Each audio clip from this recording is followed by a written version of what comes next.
Il y a quelque chose de très important que la droite va bien devoir se mettre en tête dans les années qui viennent, c'est que nous devons, nous, les membres de la civilisation européenne, des États-Unis jusqu'en Australie, en passant par la France, l'Allemagne, etc., nous allons devoir nous unir face à ce que je vais appeler dans cette vidéo, peut-être par un abus de langage, mais pas tant que ça en réalité, le tiers-monde, les fameux BRICS. On va en parler en partant de cette déclaration de Donald Trump qui a menacé les BRICS de droits de douane à 100% s'il conteste la domination du dollar. Alors c'est un tweet qu'il a publié, on va le lire ensemble.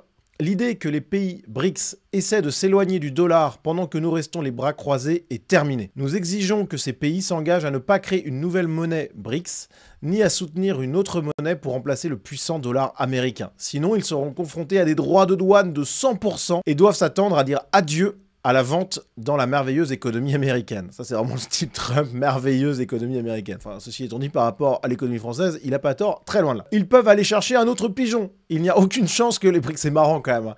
Le président américain qui parle comme ça, mais en réalité, c'est un vocabulaire que tout le monde comprend et c'est parfaitement adapté à la situation. Il n'y a aucune chance que les BRICS remplacent le dollar américain dans le commerce international et tout pays qui essaierait devrait dire adieu à l'Amérique. Alors là, les amis, c'est quand même assez phénoménal. Parce que Donald Trump, il a parfaitement identifié quelque chose qui était évident pour quiconque s'intéresse un peu à l'histoire de la géostratégie, des rapports de force entre continents, entre pays, entre puissances économiques. C'est vae victis. Voilà. C'est malheur au vaincu. Et renoncer à la puissance, c'est une erreur mortelle. Et donc évidemment que les Américains qui dominent le commerce international, bon, ils vont pas... par bonté d'âme, arrêter, voilà, pour faire plaisir aux gentils pays du tiers-monde. Évidemment qu'ils vont essayer de continuer à conserver leur domination. C'est ce que ferait n'importe quel autre pays du monde, y compris la France, sauf si, bien sûr, on est dirigé par des suicidaires type gauchistes. Là, c'est très différent. Mais ce qui est amusant, ou pas, quand on parle de cette position de bon sens de Trump, c'est qu'énormément de gens à droite qui ont décidé, par une sorte de folie intellectuelle, de folie idéologique, de désigner l'Occident comme ennemi principal. Il y a énormément de gens à droite qui ont fait ça. Je prends un exemple parmi tant d'autres, hein. François Asselineau. François Asselineau, c'est quelqu'un qui a... Alors lui, il est évidemment opposé à tout prix à l'Union européenne, mais de manière plus large, on l'a vu avec ce qui s'était passé lors de la guerre en Ukraine, c'est quelqu'un qui a décidé de pointer du doigt l'Occident dans son entièreté, en considérant que c'était le mal absolu, et donc, en conséquence, tous ceux qui viendraient lutter contre cette domination occidentale, ça rappelle quand même dangereusement la rhétorique gauchiste, mais en fait c'est exactement la même chose, on va y revenir, donc tous ceux qui lutteraient contre cette domination occidentale symbolisée par les États-Unis et par le dollar, eh bien tous ceux qui lutteraient contre ça, ce sont des gens qu'il faut soutenir, et c'est pour ça qu'on voit par exemple François Asselineau nous parler du succès du sommet des BRICS en Russie. Mais ce qui est marrant, c'est que ces gens-là, qui sont sur une ligne populo-conspi, hein, Asselineau, il raconte à peu près n'importe quoi sur énormément de sujets pour faire plaisir à ses fans. Mais bon, on a quitté la raison et la logique depuis bien longtemps. C'est donc Asselineau qui est à la fois un fervent partisan de l'essor des BRICS, donc du tiers-monde, pour faire simple, et en même temps, eh bien quelqu'un qui se réjouit de l'élection de Trump. Mais on a plein de gens à droite qui n'ont absolument pas compris qui était Donald Trump et qui croient que leur délire anti-occidental eh bien, est partagé par Trump. Ce qui est complètement faux. On en a parlé en longueur avec l'ami Alexandre Cormier-Denis dans la première partie de cette dernière vidéo ADN, Donald Trump, le retour fracassant, dans laquelle on analyse les conséquences de l'élection de Donald Trump. Et justement, on évoque le fait qu'il y a plein de gens, alors à gauche, qui fantasment sur un Trump qui va déclencher la Troisième Guerre mondiale, dictateur, etc.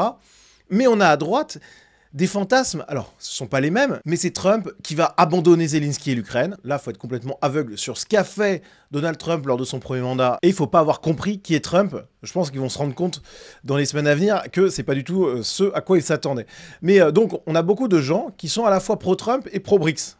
Ça n'a aucun sens. Et cette déclaration de Donald Trump, elle est parfaitement claire. Alors on parle beaucoup des BRICS dans cette vidéo. Les BRICS, qu'est-ce que c'est? C'est un groupe de 9 pays, même si initialement il y avait uniquement le Brésil, la Russie, l'Inde, la Chine et l'Afrique du Sud, auxquels se sont joints l'Iran, l'Égypte, les Émirats Arabes Unis et l'Éthiopie. Alors bon, déjà, ça fait pas rêver. Voilà.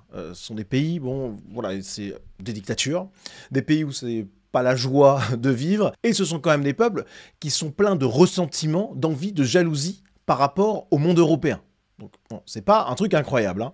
Alors, ce qui est par contre à noter, c'est que cet ensemble-là, qui est tant vanté par des gens qui sont pourtant des Européens, pourtant des Français, qui disent défendre la souveraineté, etc., qui disent défendre la puissance française, au fond, ils vantent des pays qui sont des ennemis de notre civilisation. Donc ça, c'est vraiment un truc qu'il faut avoir en tête, parce que regardez, là vous avez en bleu foncé donc les pays des BRICS aujourd'hui, et en bleu clair, vous avez ceux qui pourraient potentiellement devenir membres dans les années à venir. Et là, on se rend compte que globalement, c'est pas tout le reste du monde hors la civilisation européenne, mais quasiment. Et donc tous ceux qui vantent l'essor des BRICS ne se rendent pas compte de la menace civilisationnelle existentielle qui est en train de peser sur nous à terme. Enfin, je dis à terme, mais on va le voir, bon, j'y crois pas trop. J'y crois pas trop parce que le monde européen, clairement, est intouchable par ces gens-là, même si dans ce groupe-là, il y a quelques pays qui sont quand même très puissants. Je pense évidemment à la Chine ou l'Inde.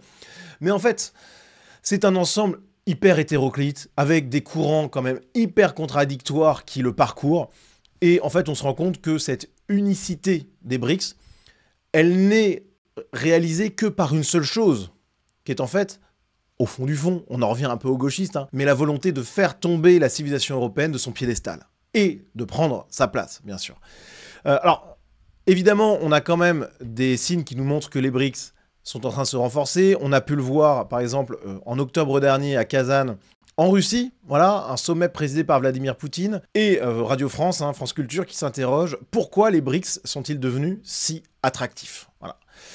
Alors, attention quand même, c'est un sommet où il y a eu un peu une espèce de démonstration de force, parce qu'il y a eu beaucoup de pays différents qui se sont réunis sur le territoire de la Russie, mais malgré tout, quand on regarde les réalisations, les conclusions concrètes de ce sommet, on se rend compte qu'il n'y a pas eu grand-chose, et que Vladimir Poutine n'a pas obtenu ce qu'il aurait espéré idéalement obtenir. Les propos sur l'Ukraine, ça a quand même été très modéré. Je veux dire, c'était pas un soutien à la Russie, très loin de là. Et il y a plein d'autres choses qui auraient pu être souhaitées par Vladimir Poutine, qui n'ont pas été obtenues. Et l'explication, elle est aussi simple qu'évidente. En fait, ce sont des pays très différents, qui ont parfois des intérêts contradictoires. Et donc, c'est extrêmement complexe d'avancer dans une seule et même direction pour cet ensemble des BRICS. On peut noter aussi quand même, intéressant, alors ça c'est la Turquie qui veut rejoindre les BRICS, ça c'est une annonce. Le problème c'est que la Turquie veut aussi rejoindre l'Union Européenne. En fait, la Turquie, c'est un pays pivot, voilà, clairement, ne serait-ce que géographiquement, mais aussi diplomatiquement, militairement. La Turquie d'ailleurs, c'est une petite parenthèse, mais ils ont un super savoir-faire militaire, c'est les drones. Voilà. Les drones sont très forts là-dedans, et ça leur donne quand même un poids géostratégique important à ce niveau-là. Mais surtout, la Turquie, la Turquie d'Erdogan, ça mange un peu à tous les râteliers. Bon, on est dans un jeu subtil ou non, ou grossier, d'un pays qui veut obtenir des choses à droite et à gauche, mais aussi montrer les muscles. Bon, vous voyez que c'est un peu spécial, mais c'est pas rien. C'est vrai qu'il y a, en face de nous, en face de la civilisation européenne, en face du monde européen au sens large, en incluant les États-Unis, l'Australie, etc., eh bien, il y a une coalition, certes hétéroclite, avec des intérêts contradictoires, mais qui est quand même mue par quelque chose d'extrêmement puissant, qui est exactement similaire à ce qui meut les gauchistes, c'est le ressentiment contre le monde européen. Et donc tous ceux qui vantent les BRICS, tous ceux qui se réjouissent de leur montée en puissance, qui est réelle, mais quand même largement aminorée, hein, tous ceux qui jouent ce jeu-là sont des traîtres. Et donc il y a quelque chose d'essentiel à faire pour tous ceux qui composent le monde européen, c'est de prendre conscience déjà qu'on appartient à la même entité civilisationnelle, voilà, entre Américains, entre Néo-Zélandais, entre Belges, entre Italiens, entre Français bien sûr, nous appartenons à la même civilisation, au même monde. Et nous avons les mêmes ennemis qui se coalisent, tant bien que mal, en face de nous. Nous avons les mêmes ennemis intérieurs, tous ceux qui ont succombé à l'idéologie de gauche. Nous avons les mêmes ennemis extérieurs qui viennent physiquement chez nous, c'est-à-dire l'immigration extra-européenne massive. Et on est obligé de prendre conscience de notre unité et de tout faire pour lutter ensemble contre ses ennemis. Voilà. C'est ça qu'on doit avoir en tête parce que, en face, les types, ils s'activent. Voilà. L'Europe doit se réveiller. La civilisation européenne dans son ensemble doit se réveiller, mais l'Europe particulièrement parce que Donald Trump, lui, il a bien compris ça. Il a compris qu'il y avait une nécessité de lutter contre les BRICS et de lutter contre les tentatives de renverser l'hégémonie, et oui, la puissance américaine et la puissance occidentale. C'est une excellente chose que le monde occidental domine le monde. Et en réalité, il ne peut pas en être autrement. Le monde occidental, parce qu'il a des particularismes bioculturels qui le distinguent des autres civilisations, et parce que c'est tout simplement la plus grande civilisation de l'histoire de l'humanité, évidemment que notre monde domine le reste de la planète. Mais au-delà du fait que c'était inévitable, c'est quelque chose de bon pour nous, mais même pour l'ensemble du monde. Parce que le jour où on a un monde dit multipolaire, c'est-à-dire où l'Occident ne domine plus le reste de la planète, eh bien là, je peux vous dire que ça va être le chaos partout. Ça, c'est quelque chose qu'ont beaucoup de mal à concevoir beaucoup de gens à droite. Mais en fait, quand ils disent ouais, les États-Unis ou l'Europe ou la France, pour parler de la France en Afrique par exemple, je vais rester sur la France parce que c'est intéressant, parce que la France est exactement dans une position, on va dire, plus ou moins hégémonique, en tout cas dans l'esprit des Africains, semblable à celle des États-Unis en fait. La France en Afrique, c'était ça. Et il y a plein d'Africains qui disaient la France joue aux gendarmes non pas du monde, mais de l'Afrique. Bah oui. Mais en fait, c'était une bonne chose, même pour l'Afrique. C'est-à-dire que quand les militaires français se retirent d'Afrique, qu'est-ce qui se passe? Quand il n'y a plus de gendarmes du monde, qu'est-ce qui se passe? Bah, c'est le chaos partout. C'est les conflits ethniques qui reprennent. C'est les conflits de territoire entre des tribus qui revivent. Voilà. Et on a un continent qui va s'embraser.